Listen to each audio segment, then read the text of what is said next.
I don't know about you, but for me, there were very few things more enjoyable growing up than kicking back on a rainy and boring afternoon and heading down into a stockpile of positively fun board games to enjoy with your friends or your family. I wanted to take a look at some of the more nostalgic board games that I've had for pretty much as long as I can remember.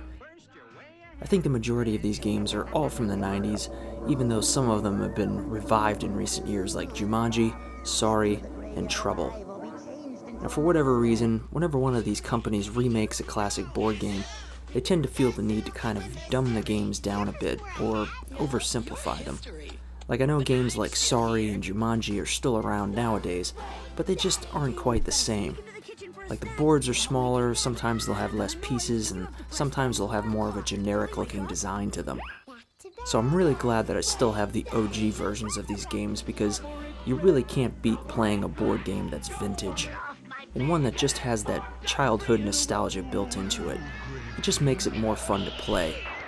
So without further ado, let's check out some of my all-time favorite nostalgic board games. A good example of that nostalgia I'm talking about is Monopoly Jr. This one was always fun, though more so as a little kid since it's basically a more simplified version of the regular Monopoly game. The artwork tended to be more geared towards kids and just kind of had a bit more of a vibrant and loose style to it. Either way, it was a lot of fun. Then of course there's the classic Sorry, where the goal of the game is to get all of the pieces of your particular chosen color to the home before the other players. In the process, you can basically screw over the other players, and if you're feeling kind, you can feel free to issue a perfectly insincere sorry to comfort them in their defeat. Sorry. Coming through. Sorry. It's the game of sorry. First you're way ahead, then you get bumped way back. So shake a leg and you'll get home first. The game of sorry. And then there's one of my all-time favorites, Grave Danger. This one is actually pretty simple and one of those games you can set up and play multiple times pretty quickly.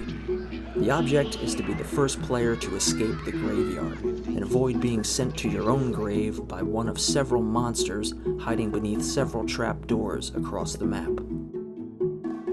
And you never know when a ghost might appear and toss you back if you get too near. Land on the space with the shifty eyes, turn the dial of doom for a frightening surprise. Running from ghosts can be... It's a simple game of rolling the dice and spinning the dial of doom to see what surprises may lurk throughout the graveyard along the way. Scary but fun. Get out of the graveyard and that means you won. I win! Grave danger from Gressman. Of course, I couldn't skip over the buzzworthy classic Perfection, where the goal is even simpler. Match all of the pieces and their shapes to the slots on the board, while the Saw-esque timer slowly counts down to game over.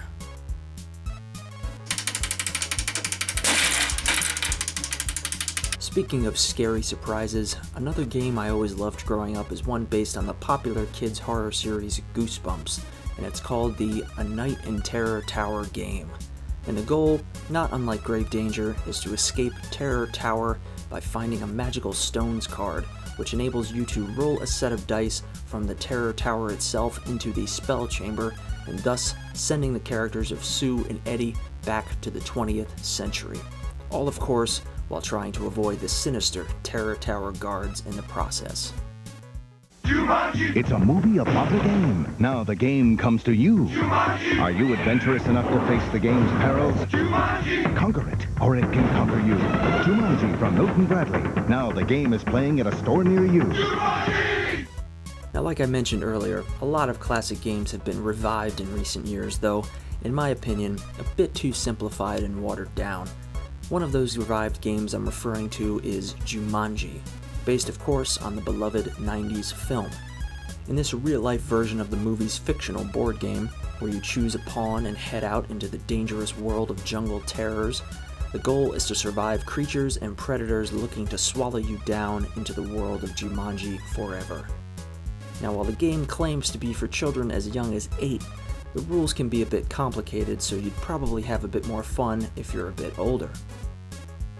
There are actually many different versions of this game, but as you would expect, nothing beats the original.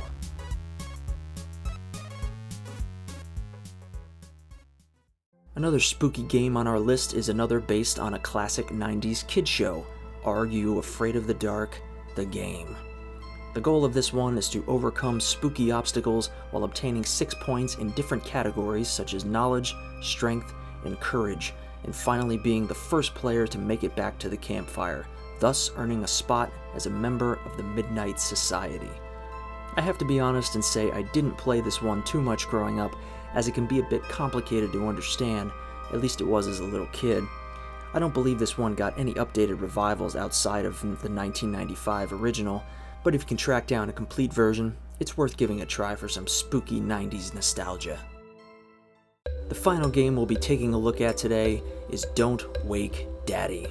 Don't wake Daddy! The game where you've got to sneak into the kitchen for a snack without waking Daddy. Land on a noise, and you have to press Daddy's alarm clock. Will he wake up? Back to bed. Don't wake Daddy. From Parker Brothers. This is a game I played constantly growing up, as it's extremely simple and fun to play and play again and again. The concept is to make it to the fridge for a midnight snack and avoid waking up your dad, who is asleep in a bed in the middle of the board. There are all sorts of hazards to avoid, and if you land on a space with a symbol you don't have in your deck of cards, you press the alarm clock the number of times indicated on the space you landed on. If Dad flies awake to beat your ass, you go back to the start, or in this case, back to bed. This is one that really brings me back to a special place and time, and if you were lucky, you probably have a good idea of what I mean. Don't Wake Daddy is just a fun board game, plain and simple. So those are just some of the many different nostalgic board games I grew up with and still happen to own, and I'll probably dive into a bunch of other great games I have in a future video. For now though, drop a comment down below and share some of your board game memories, and if you enjoyed this trip down memory lane, do me a favor and hit that like button and be sure to subscribe for more nostalgia to come. Until then, thank you so much for watching, and I will see you guys next time.